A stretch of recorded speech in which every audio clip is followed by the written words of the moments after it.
Tonight on Bridge City News, Thailand is now in the process of recovering from the shock of yesterday's deadly shooting rampage after police finally killed a gunman this morning at a shopping mall. Over 100,000 special needs individuals were honored this weekend with the annual Night to Shine celebration. We'll show you some local highlights. And Prime Minister Trudeau met with more African leaders in Ethiopia as Canada continues its bid for a UN security seat. Your nation, your province, your southern Alberta. From the heart of Lethbridge, it's Bridge City News with Paul Arthur. Good evening. Thanks for joining us. Yesterday's deadly shooting rampage in Thailand finally ended this morning when police shot and killed the gunman, Sergeant Jakrapanth Thoma. The soldier initially killed his commanding officer, apparently over a land dispute, and then drove away, randomly shooting at people, then entering a busy shopping mall where he continued shooting before hiding in the mall overnight. The 16-hour-long ordeal is the worst mass shooting in Thailand's history, leaving 27 people dead and 57 others wounded. Every year around the globe, a special prom night event is held to celebrate people with special needs aged 14 and up. It's the brainchild of Christian athlete Tim Tebow.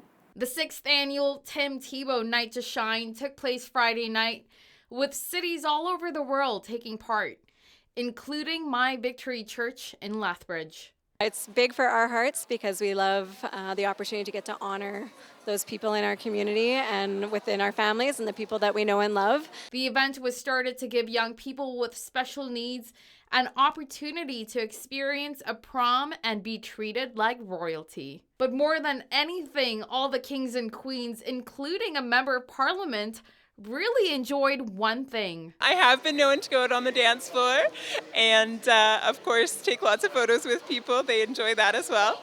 And more than anything, I just like complimenting people and being a part of celebrating who they are. It's fun watching people dance and just have fun. My favorite part, well, I just do this and this and do that and that. What's your favorite part?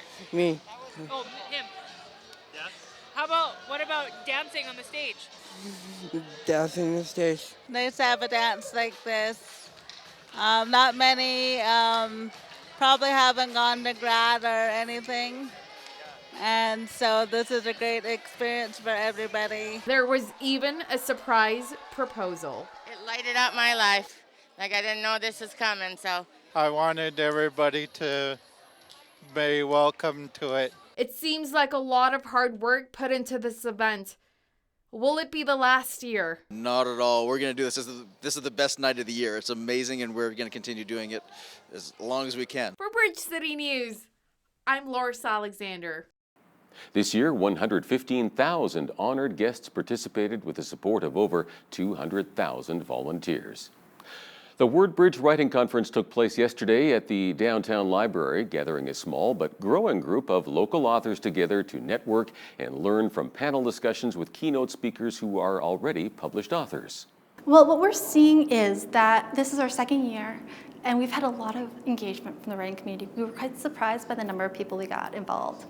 And we're getting really good feedback, and we are just so excited to be able to offer more. I think there's a lot of literature going on in Lethbridge, more than I expected. I moved here in 2014, 2015 I'm originally from Germany. I myself, I'm a published poet and author in Germany and now in Canada as well. And for me, it's interesting to see the two worlds and the two cultures as well, as close as they are or not be, how they develop parallel. What I'm seeing here in Lethbridge is a spectacular pool of talent.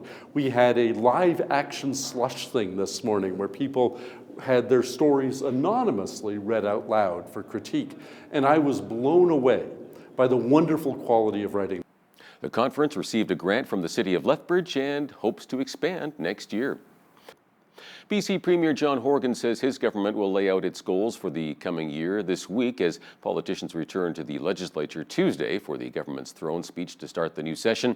Horgan says he believes gas prices, cell phone charges, and vehicle insurance rates are issues of concern to most BC residents. Here's what I know. People deserve lower rates. People deserve better care, and they deserve to be treated fairly.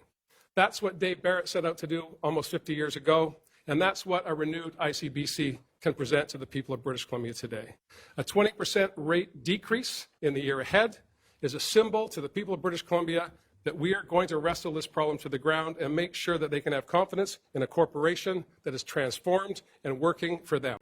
Opposition Liberal leader Andrew Wilkinson accuses Horgan of downplaying serious problems in the province's forest industry, where thousands of people are out of work.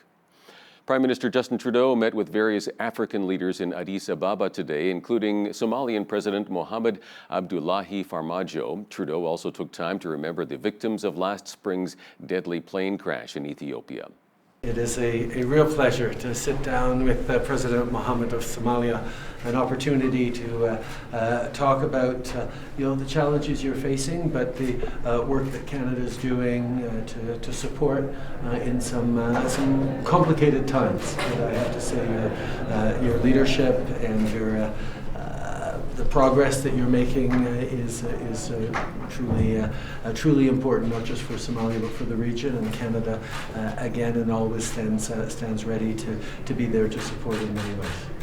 Thank you, Mr. Prime Minister, for welcoming us, me and my delegation. It's a really great honor for me to have this bilateral relationship, and welcome to Africa. I want to take a moment in memory of the 157 people, including 18 Canadians, who died in the tragic plane crash here last spring. I know that Ethiopians and Canadians will continue to stand shoulder to shoulder in good times and in bad.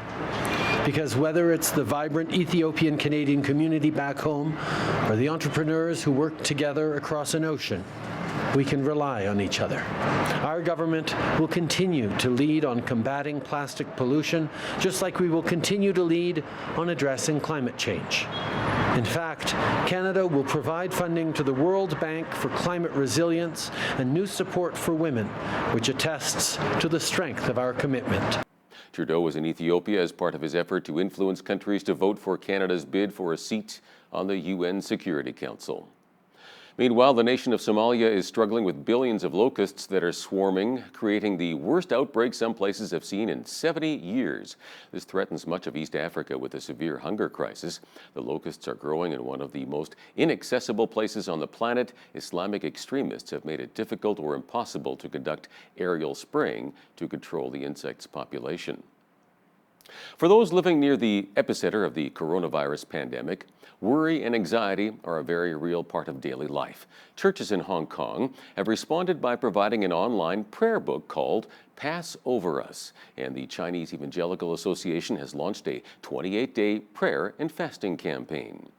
As the pandemic continues to spread, major cities in China and more than 20 countries around the world, including Japan, Thailand, and Singapore, have fallen to the virus. Since Hong Kong's basic necessities rely on imports from China, the residents are frantically snapping up goods, Xia Zhongjian, who has been assisting at the front line, said. 我们有寻求各种的管道，希望能够需要能够物资能够支援。但后来我们得到的信息，大家都相当困难。我所知道的海外有2个这些非盈利的组织，他们送了几个货柜的这些医疗的器材，到了上海的海关就被政府征收掉了。 To ease people's anxiety, Hong Kong's churches are providing a prayer book online called Pass Over Us, and the Chinese Evangelical Association launched a 28-day prayer and fasting campaign for the pandemic. 那这个已经成为一个世界性的一个紧急的事件，因为我们是用14天是一个安全隔离的一个周期嘛，那如果是2个周期，就正好是28天，所以我们用2月1号开始推到2月28号。 This pandemic is causing people to lose faith in each other. Christians need to demonstrate love and be salt and light to the world. It's a challenge, but also an opportunity. Hong Kong has over 1 million Christians, about 12.5% of the population, and that number continues to grow. Recapping one of our top news stories, yesterday's deadly shooting rampage in Thailand finally ended this morning when police shot and killed the gunman. The 16-hour-long ordeal left 27 people dead and 57 others wounded. And a look at weekend weather. The intermittent snow flurries should end overnight with a low of -7. For tomorrow, things are looking better with sunshine and warming up to 0. 3 years ago, a gunman killed 26 people at a Texas church. A neighbor with a gun confronted the gunman and shot him, likely saving many lives. Do churches today need armed guards? Hal Roberts has that interview next. But first, here's a look at what's happening in and around your community. Here's your Bridge City News community calendar. Come for a fun evening filled with musical entertainment to the Lethbridge Community Brass Choir's Brass Day Concert, featuring international trumpet soloist and jazz artist Rex Richardson on Saturday, February 29th, beginning at 7 p.m. at College Drive Community Church. Tickets are $15 and free for children under 12. Purchase yours today at CASA or visit lcbs.yapcity.com. For details, go to lcbs.ca. Come for a night of down-home fun to the Friends Winter Barn Dance on Saturday, March 7th, beginning at 7 p.m. at the Galt Museum and Archives. Wear your best Western hat and boots and dance the night away. Proceeds will go towards educational programs at the Galt. Tickets are $30 for adults, $20 for youth ages 11 to 17, and children 10 and under are free. Purchase yours by visiting galtmuseum.com. And that's your Bridge City News community calendar.